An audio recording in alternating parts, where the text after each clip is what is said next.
বন্ধু সেই লাগতেছে ক্যামেরা।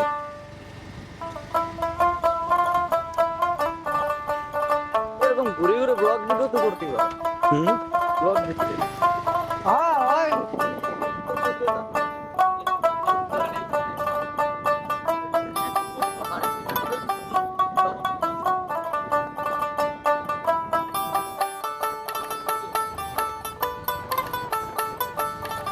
কাকা লাইন একবার উঠে গেলে সব ভিডিওই পাবলিক খায়, লাইন কোনো ভিডিওই খাওয়ান যায় না।